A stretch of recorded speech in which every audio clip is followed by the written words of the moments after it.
Every capitalist is always trying to either make more money or survive competitively by saving on his labor costs. But here comes the contradiction. If all capitalists are reducing the number of workers they pay or reducing the pay they give to their workers, what will result is that the working people have less and less money. And if they have less and less money, they can't buy what the capitalists are producing to sell. The solution was credit. We loaded the world up. House credit, that's your mortgage. Car payment credit, nobody buys a car except by paying out. Credit cards, which didn't exist before the 1970s for anything but traveling businessmen, and only a small number of them. And then when that was not enough, we loaded up, for the first time in American history, an entire generation of students who can't get a degree without loading up with tens of thousands of dollars of debt. We kept the system going. People could buy stuff even though their wages didn't pay for it by borrowing. And in 2008, the predictable happened. So, as Richard Wolff is pointing out here, it really does seem like capitalism is reaching its end. But what really does this mean, and how did we get here? Now, you see, the harsh reality about capitalism is that it really doesn't work because every single person in the chain is looking to exploit you, and every single one of the industries that are busy trying to exploit you want to exploit you to the maximum extent. So let's look at this for example. If you are a worker, your employer wants to squeeze out every single dollar that you are worth. Now, of course, they have to pay you some wages, otherwise you wouldn't work there, so they have to concede a little bit to you. But then there's the next layer, where there's your landlord. Your landlord wants to squeeze out every single dollar that you are worth. Every single penny that you own, your landlord would gladly take from you in order to put into their bank account. Unfortunately for them, they can't do that because you always have the choice of moving. That is, of course, until maybe one or two investment companies buy up all the property in the country, but that hasn't happened yet. So the degree to which they can exploit you is somewhat limited, but they have a lot more power than you realize because usually if you're living in any particular town, there's usually only a handful of landlords in that town. And so they have pretty limited competition, and they're pretty good at making sure that the rents are as high as they feasibly can be. But then you go to the next industry, like the health insurance industry, for example. Now, the health insurance industry really gets you because they know that they can charge you for every single penny that you're worth even more, and they can put you in debt and make money off of the financing of that debt. They know this because if you don't have access to healthcare, then how are you supposed to be alive? But here's where the problem is. If you're a worker and you are getting exploited by all of these different industries all at once, and they're trying to squeeze out every single penny that you're worth, the reality is the cost of everything becomes so high that you can't really afford anything. And if working class people do not have the ability to afford anything around them, especially if they are not able to afford all of the excess consumer products that capitalism depends on selling, well, then the entire system falls apart. And as Richard Wolff stated, obviously we get into a situation where we have ballooning credit that's supposed to make up for that, but that credit can only go so far, and that credit serves to accelerate inflation. So if we have all of these things stacked on top of each other, we are really at a breaking point. Now, there are tons and tons of solutions that have been done in the past, but every single one of the solutions that have worked in the past would be something that people in Washington, by and large, have categorically disregarded and refused to accept as a violation of their sort of neoliberal orthodoxy. Why is that?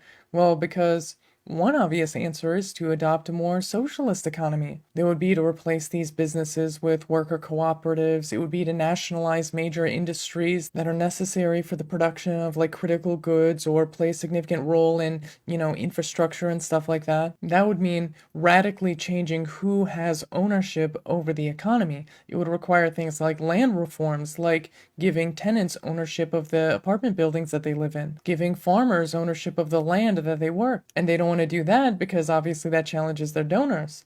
But then even more mild reforms, things like a debt jubilee, for example, run up against that orthodoxy because, of course, despite the fact that under traditional capitalist economic theory, the interest rates on loans are there to pay for the risk of default, we live in a system that really doesn't like to let people default on their loans. It turns out that big banks and even small payday lenders really don't like the idea of people being able to get out of debt through bankruptcy. And with that as a reality, our bankruptcy laws make it incredibly difficult for people to actually go bankrupt and default on their debts. So they won't even give working class people an inch, despite the fact that there's a long historical precedent that shows that a debt jubilee would make a huge difference and sort of reset the economy.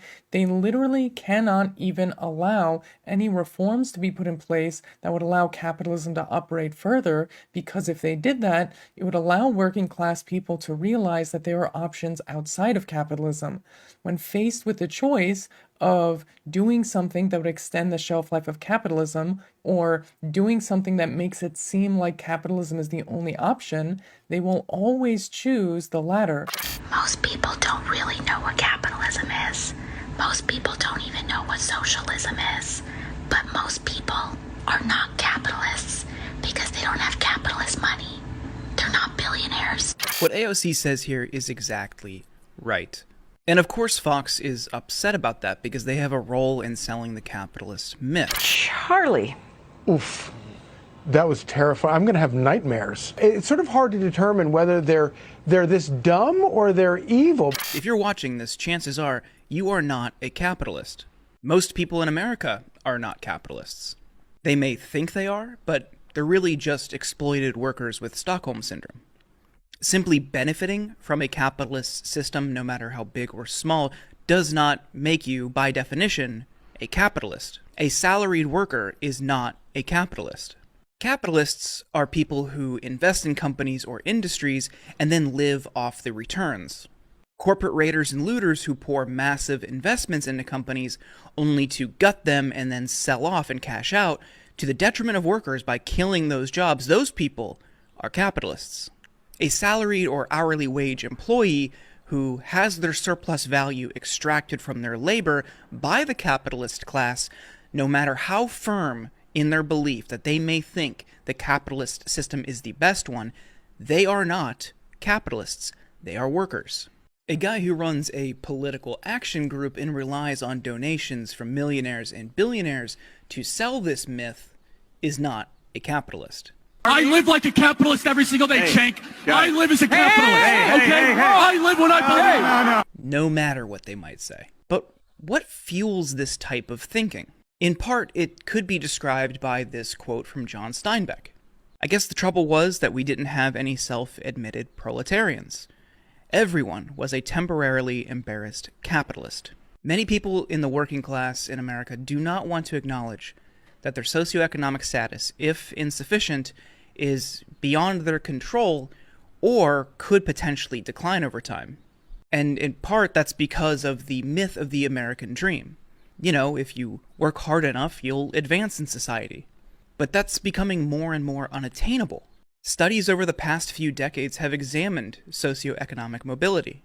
And what they found was, with a rise in income inequality, the harder it becomes for people to experience upward social mobility. Meaning, the more wealth that's concentrated at the top by the capitalist class, the harder it becomes for you or other workers in this country to prosper and advance up the socioeconomic ladder. And Fox, beyond being a megaphone for the Republican Party, has a role in selling this myth to the American people to the benefit of the capitalist class. That capitalist class continues to get rich off of investments in companies that keep your wages low to increase profits. Fox then convinces its viewers that raising wages would be bad for the economy. It's a vicious cycle, and you are the victim.